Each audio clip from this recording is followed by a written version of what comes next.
कि आज़ाद समाज पार्टी बिहार विधानसभा चुनाव में 100 सीटों पे लड़ने जा रही है, जिसमें 60 सीटों पे विधानसभा प्रभारी की नियुक्ति कर दी गई है और बूथ कमेटी 100 सीटों पे हमारी तैयार हो चुकी है। तो जल्द ही माननीय राष्ट्रीय अध्यक्ष भी 21 जुलाई को पटना आ रहे हैं। हमारा राष्ट्रीय अधिवेशन है बापू सभागार में। आज मैं एक लिस्ट आपको डेटा के साथ भी देने जा रहा हूं, जिसमें 110 सीटों में 46 सीट राजद इंडिया अलायंस हार रही है, कांग्रेस और राजद और माले मिलाकर। ये लिस्ट आपको देने जा रहा हूँ। जो दावा इंडिया अलायंस कर रही है कि आज़ाद समाज पार्टी को बिना साथ लिए वो सरकार बना सकती है, तो मैं ये आंकड़ा आज आपको दे रहा हूँ कि 110 सीटों में भी वो 46 सीटों का नुकसान सहने जा रहे हैं। बिहार के दौरे पे हूँ लगातार। दलित समाज, पिछड़े समाज और धार्मिक अल्पसंख्यक मुसलमानों से सीधा संवाद कर रहा हूँ और ये मैं दावे के साथ कह रहा हूँ। इन आंकड़ों को चुनाव के बाद भी हम आप बैठ के चेक कर सकते हैं, इसीलिए मैं लिखित में अपने सिग्नेचर के साथ आपको दे रहा हूँ। ये लिस्ट आप ले सकते हैं, यहाँ मौजूद है। जिन सीटों पे हम लड़ने जा रहे हैं उनका मैं ऐलान कर रहा हूँ और द्वितीय सूची पहली सूची आप लोगों के पास पहुँच चुकी होगी। कुछ सीटें हैं जो ऐड हुई हैं, उनको मैं पढ़ दे रहा हूँ। गोरिया कोठी है, बरौली है, गोपालगंज सदर है, बरूराज है, सहरसा, पातेपुर, बरारी, गोविंदगंज, राजनगर एससी सीट है, गोविंदपुर, कुमरार, पटना साहिब, सिरघाटी, बोधगया, इमामगंज एससी, रफ़ीगंज, छपरा टाउन, वाल्मीकि नगर, ढाका, मधुबनी, कस्बा, Minapur, Buxar, Rajpur SC, Tarari, Rajgir, Bihar Sharif, Dhauraiya SC, Nautan, Ramnagar SC, Bettiah, Sheohar, Chhatapur, Supaul सदर, पिपरा सुपौल, आलमनगर, मधेपुरा सदर। इन सीटों पे हम प्रत्याशी उतारेंगे जी। इन सीटों पे हम प्रत्याशी उतारेंगे जहां राजद एनडीए अलायंस से लड़ने में सक्षम नहीं है। हमारा सर्वे ये बता रहा है कि इंडिया अलायंस इन सीटों पे जीत दर्ज नहीं कर सकती है। हम ये चाहते हैं, हमारा पहला प्रयास है कि बिहार में एनडीए सरकार को रोका जाए और रोकने के लिए पहले तो ये इंडिया अलायंस को पहल करनी चाहिए थी कि जो मजबूत दलें हैं, जिनकी पकड़ ज़मीन पर है, शोषित वंचित समाज से है, जिनकी आवाज़ हम बने हैं, उन सबको की सहमति बनाकर साथ लेकर चलना चाहिए था। लेकिन इंडिया अलायंस बिहार में सरकार नहीं बनाना चाहती है। ऐसे में भाजपा को रोकने के लिए हम 100 सीट का ऐलान कर रहे हैं और 143 सीट इंडिया अलायंस को आज हम छोड़ रहे हैं ताकि वो एनडीए के साथ सीधी लड़ाई लड़ सकें। और उम्मीद करते हैं, उनके भी शुभकामनाएं देते हैं कि 122 सीट 143 सीट में वो जीतें और सरकार बनाएं। उन सीटों पे अगर पार्टी ने और राष्ट्रीय अध्यक्ष माननीय राष्ट्रीय अध्यक्ष भाई चंद्रशेखर आज़ाद जी ने अगर निर्णय लिया कि किसको सपोर्ट करना, वो निर्णय भी आप लोगों तक साझा कर दिया जाएगा। अच्छा, एक बात बताइए, मधेपुरा सदर की आपने बात की जी। वहाँ से पूर्व शिक्षा मंत्री जो रहे हैं जी, वो चुनाव 3 बार से जो है जी, विधायक रह चुके हैं जी, तो क्या लग रहा है कि, और वहाँ यादव का भी क्षेत्र ज़्यादा है जी। क्या लग रहा है कि वहाँ मतलब तोड़ पाएंगे समीकरण? भाई मैं कह रहा हूँ, जो भी आंकड़े दे रहा हूँ वो सर्वे के आधार पर दे रहे हैं और मैं तो इंडिया अलायंस को ये भी कह रहा हूँ कि आप भी इन सर्वों को सर्वे करें, इन आंकड़ों पे जाएं और क्रॉस चेक करें। और चुनाव के बाद मैं यहाँ फिर से आप लोगों के बीच में बैठूंगा और फिर चर्चा होगी और फिर आप कहेंगे कि हाँ, जितने भी चाणक्य थे, चाहे एनडीए के हों या इंडिया अलायंस के, वो सब फेल हो चुके हैं। उत्तर प्रदेश में आप लोग ने इंडिया अलायंस को समर्थन किया था, लेकिन बिहार में क्या कारण हो गया कि इंडिया अलायंस का विरोध कर रहे हैं?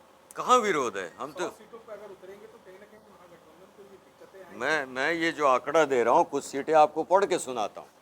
अब आप बताइए कि मैं सही हूँ या वो सही है। अब सबसे पहला ले लीजिए सुगौली की सीट। सुगौली पे राजद ने 65,267 वोट लाए और जदयू वहाँ से कैंडिडेट था, उसने लाया 61,820। अब इनको एलजेपी की मेहरबानी से जो सीट मिली है, एलजेपी ने इनका वोट काटा 3447। इनकी जीत कितनी हुई, कितने मार्जिन, ये 14,188 वोट एलजेपी लाया और जीत हुई सिर्फ 3,447 से। तो सुगौली सीट राजद ने कौन सा ये लिया है, या कहीं से ईवीएम को सेट करने का फॉर्मूला भी उनको मिल गया हो तो वो बता दें। तो जनता जो है, या जो समर्थक इंडिया अलायंस का, वो इत्मीनान से बैठे, वो परेशान ना हो। और राजद के लोग जो हमसे संपर्क साध रहे हैं, जो खुद चिंता व्यक्त कर रहे हैं, जिन्हें मैं कह रहा हूं कि ये बात तो आपको तेजस्वी जी को, युवराजों को बताना चाहिए। जो युवराज का गठबंधन बिहार में हुआ है, उन युवराजों को सही आंकड़ा दिखाइए, मुझे आंकड़ा दिखाने के बजाय। ऐसी कई सीटें हैं। आप बाजपट्टी में आइए, 71,000 वोट राजद लाती है, जदयू 68,000 वोट लाती है, एलजेपी 15,818 वोट लाती है और जीत होती है मात्र 2700 से। तो कौन सा जिन निकलेगा या ईवीएम इनके फेवर में घूम जाएगा? मैं कहनी आंकड़ों पे बात कर रहा हूँ, मैथमेटिक्स है ना। गठबंधन का सहयोग कर रहे हैं। इंडिया गठबंधन का सबसे ज़्यादा समर्थक अगर कोई है तो जवाहर आज़ाद है। तभी इन आंकड़ों से उनको आईना दिखा रहा हूँ कि अभी भी समय है। और 143 सीट इसीलिए छोड़ रहा हूँ कि कम से कम 143 सीट पे आप केंद्रित होकर मेहनत करें। आपने कोई मैसेज भेजा है तेजस्वी यादव को या महागठबंधन को? ये है ना मैसेज फैलाने के लिए, तभी तो बुलाया आप लोगों को। अब सीधा संवाद जिससे ना हो सके तो आप हैं। तेजस्वी यादव ने कहा है कि आप सवाल पूछिए कि जवाहर आज़ाद के आंकड़ों पे क्या जवाब देंगे। और ये आंकड़ा मैं लिखित में आपको दे रहा हूँ। मुझे उम्मीद है कि राजद के लोगों तक, मुखिया तक पहुँच जाएगा, दोनों युवराजों तक पहुँच जाएगा। सर, चंद्रशेखर आजाद के बिहार में चुनाव लड़ने को लेकर जो तेजस्वी यादव है, उन्होंने कहा है कि अगर उत्तर प्रदेश की पार्टी अगर बिहार में आकर चुनाव लड़ेगी तो फिर हम कहाँ जाएंगे? कांग्रेस कहाँ की पार्टी है? कांग्रेस क्या बिहार में पैदा हुई है? और लोकतंत्र में चुनाव लड़ने के लिए भी परमिशन की जरूरत है क्या? गठबंधन आप लोग किसी से कर रहे हैं?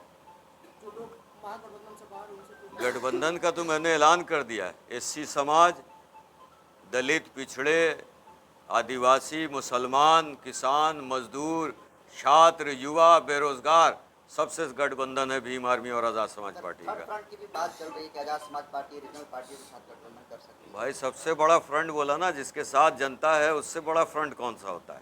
नहीं, तो आप दलित वोट ग्रुप का दावा करते हैं। चिराग पासवान ऑलरेडी दलित वोट ग्रुप के नेता हैं, मांझी है, मुसलमानों की बात करें तो वैसी है, नलटेन है। तो आपको लोग क्यों पसंद करेंगे इनको छोड़ करके? सबका असर देखिए। भाई चंद्रशेखर आज़ाद जी, जो लोग कहते हैं कि यूपी के लोग हैं, बिहार में ना लड़ें, तो मौलाना फिरोज़ की आवाज़ उठाया संसद में किसने? राजद के लोगों ने।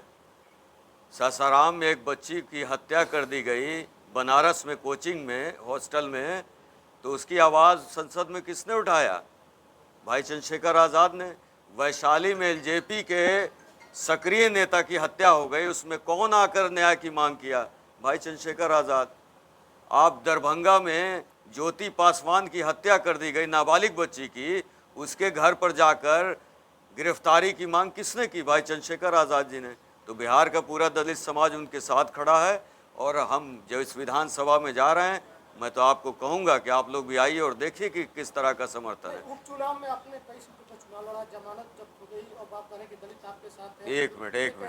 उपचुनाव में हम सिर्फ एक सीट लड़े, इमामगंज, और जमानत जब्त हुई, लेकिन थर्ड पोजीशन पे थे, बिना किसी कैंपेन में। उस कैंपेन में न मैं जा सका, न राष्ट्रीय अध्यक्ष जी गए। उसके बावजूद इमामगंज में हमें 5,000 वोट उसी पब्लिक ने दिया था। अगर महागठबंधन बुलाता है तो जाएंगे सर आप लोग? शर्तों पे। क्या शर्त है सर? मुद्दे ये हैं कि सबसे पहले जो दलितों का प्रमोशन सरकार ने रोक रखा है, वो पहली रात सिग्नेचर होना चाहिए। शिक्षा और चिकित्सा से प्राइवेटाइजेशन बिहार में ख़त्म होना चाहिए। पीएम, सीएम, डीएम और कारोबारियों के बच्चे जहाँ पढ़ें, वहाँ मजदूर किसान के बच्चे पढ़ें, उनके इलाज भी उन्हीं के साथ हो, इसकी व्यवस्था हो।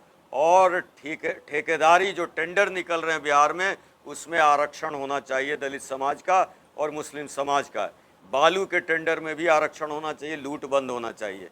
ताड़ी व्यवसाय में जितने भी लोग जेल गए हैं उनको रिहा करना होगा और ताड़ी को पर से सारे प्रतिबंध हटाने पड़ेंगे।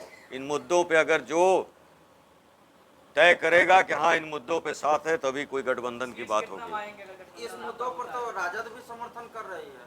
नहीं राजद भी तो तारी वाले को जो है समर्थन की है। नहीं, आप एक मुद्दा कहा, लेकिन 2 बार उप मुख्यमंत्री होने के बाद हटाए क्यों नहीं? अब सरकार में आना है तब आप ढेका लेके घूमिएगा। आप साफ सुथरा शब्द में बताइए जी, कि इंडिया के विरोध में है या राजद के विरोध में है? नहीं, मैं इंडिया अलायंस के विरोध में नहीं हूँ। हाँ, चूँकि भाजपा को हटाने के लिए हम हर कुर्बानी देने के लिए तैयार हूँ, लेकिन जब मैं कह रहा हूँ कि ये आंकड़े बता रहा है कि 110 में 46 सीट वो हार रहे हैं, ऐसे में उनको आईना दिखाना ज़रूरी है, ये बताना ज़रूरी है कि दलित समाज आपकी तरफ नहीं बढ़ रहा है। किसी भी कीमत में दलित समाज आपका वोटर इस बार नहीं बनेगा। पशुपति पारस अलायंस में आ गए हैं, उनकी पार्टी रालोसपा अब आप बताइए, इनका जवाब दीजिए। पशुपतिनाथ जी आ गए हैं गठबंधन में, कौन सा वोट बैंक है उनका बता दें वो। अगर वोट बैंक ही हो तो एक बार शब्द में जी। हम ऐसा कह सकते हैं कि जिसे पिछले चुनाव में चिराग पासवान कह रहे थे बीजेपी के हनुमान हैं, तो आपको इंडिया अलायंस के हनुमान कह सकते हैं, जैसे कि जदयू नहीं है। विपक्ष में खड़ा किए थे। चंद्रशेखर जी कब आ रहे हैं पटना? आप मुझे किसी का हनुमान न कहें, मैं बिहार का बेटा हूं, बिहार की जनता से प्रेम करता हूं। एक सवाल का जवाब दे दीजिए अजय जी, क्या आपको मोजर नहीं दे रहा है तेजस्वी प्रसाद यादव, इसलिए इतनी भूमिका बना रहे हैं? देखिए, तेजस्वी यादव जी देंगे, देने वाले कौन है? देने वाले कौन है? जो 70 सीट से ऊपर नहीं जा रहा है उनसे क्या मांगने जाऊं मैं? इसका तथ्य क्या है, क्या गारंटी है आपके पास, सत्यता क्या है? मैं आपको रिटर्न में दे रहा हूं, और मैं रिटर्न क्या कह है? रिटर्न आप पूरे आंकड़ों के साथ है, कोई भी बना लेगा। आप बना लीजिए। हम तो ये कह रहे हैं कि राजद को दिखाइए और कहिए कि ये जौहर आज़ाद का आंकड़ा है, अगर इसको बदल सकते हैं तो बदल दीजिए। तो सीधे जाके अप्रोच क्यों नहीं कर रहे तेजस्वी से? हम लव लेटर लिखना पसंद नहीं करते। वैसी की तरफ से तो लिखा गया है सर। नहीं, जो लिख रहे हैं उनका अपना अंदाजा, हम लेकिन लव लेटर नहीं लिखते। कांसी राम जी की बनाई पार्टी बसपा भी बिहार में 241 सीट पर लड़ने जा रही है। आपको नहीं लगता है कि लक्ष्मी नारायण या दलित वोट है, बहुजन वोट है, वो बढ़ सकता है? पत्रकार बंधुओं को मैं ये कहूँगा कि अपना समय कीमती बचाइए, बसपा जैसी छोटी पार्टियों की बात यहाँ ना करके अपने समय को बचाइए। थी भविष्य। चंद्रशेखर यादव के आप इतिहास बता रहे हैं। मंत्री थे मधेपुरा के जी, विधायक जी। चंद्रशेखर यादव, आप उसके सीट पर जो है आप उसकी मतलब सीट पर सवाल खड़ा कर रहे हैं। क्या लग रहा है कि आपको वो इस बार जीतने में कामयाब नहीं होंगे? बिल्कुल, सर्वे ये बता रहा है कि उनकी जीत मुश्किल है।